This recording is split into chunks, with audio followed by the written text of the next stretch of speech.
매일 성경과 함께하는 오늘의 큐티 시간입니다. 12월 26일 오늘의 말씀은 미가 6장 1절에서 16절입니다.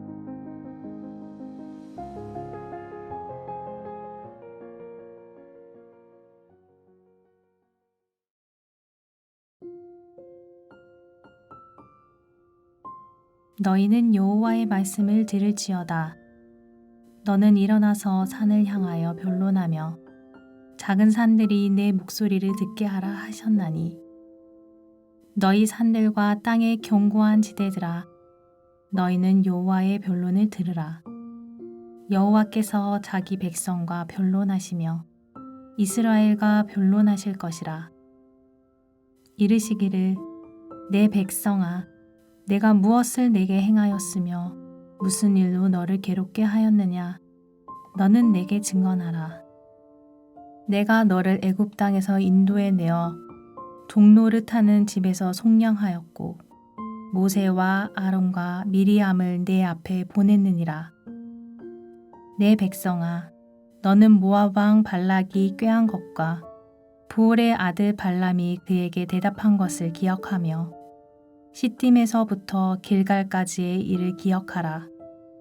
그리하면 나 여호와가 공의롭게 행한 일을 알리라 하실 것이니라.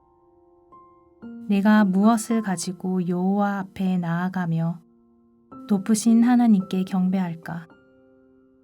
내가 번제물로 일련된 송아지를 가지고 그 앞에 나아갈까?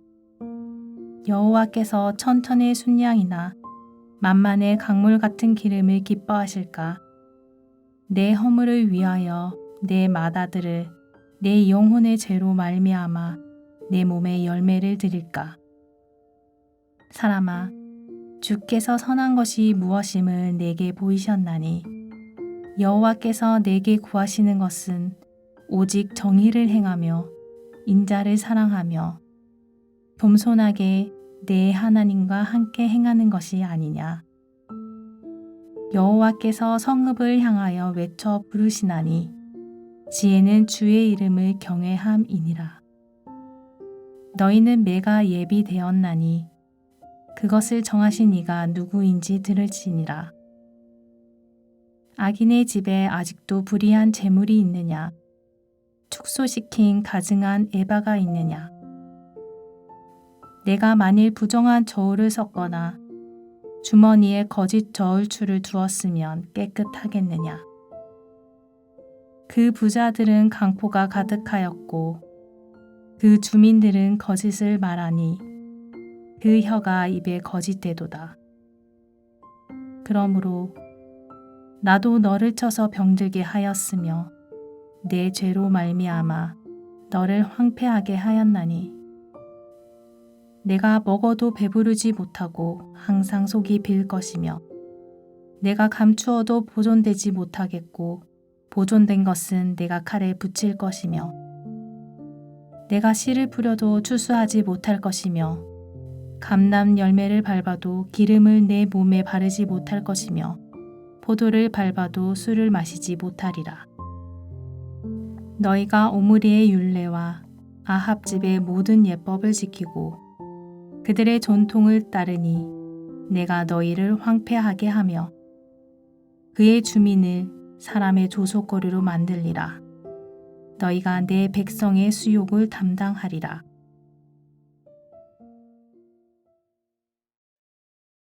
오늘은 12월 26일 금요일 미가서 6장 1절로 16절 말씀입니다.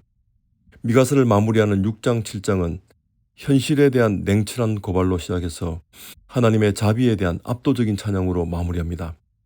4장 5장에서 메시아의 승리를 생각하며 다소 안도하는 분위기였다면 오늘 6장에서는 갑자기 분위기가 반전됩니다.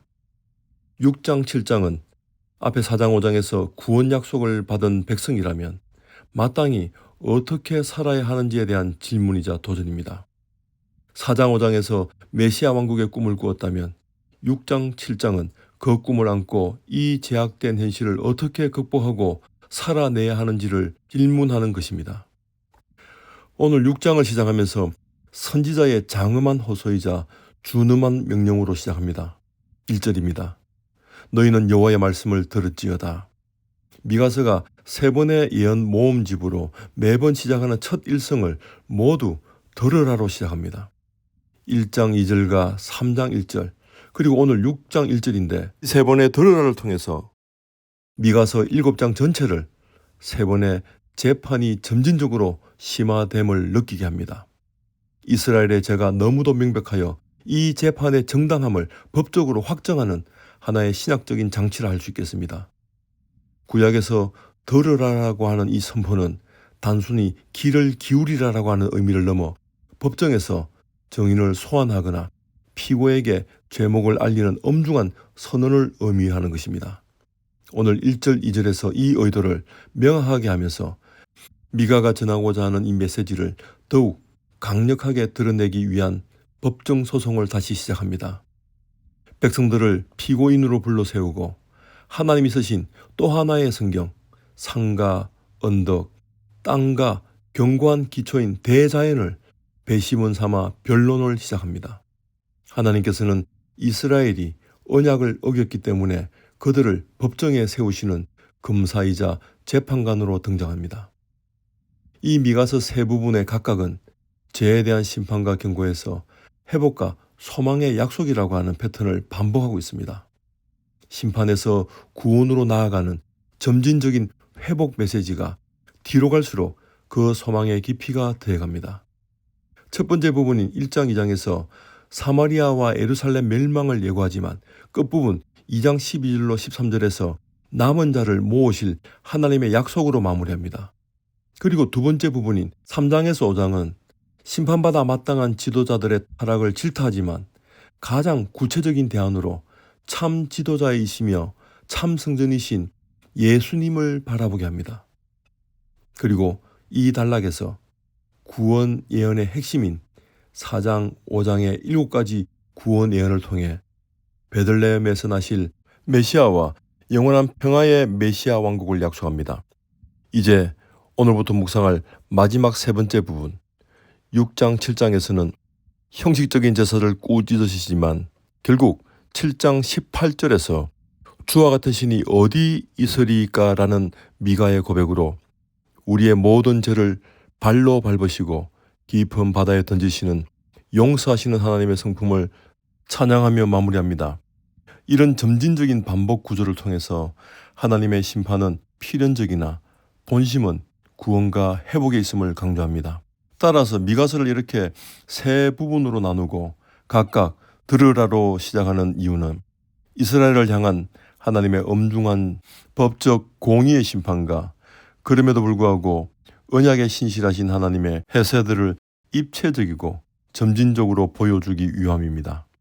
결국 이 구조를 통해 미가서를 읽고 묵상하는 성도들로 하여금 심판의 두려움 앞에 서게 하되 미가서 7장 18절로 20절 말씀처럼 하나님의 자비하심만을 철저하게 의지하게 하는 구속사적 목적을 가지게 합니다.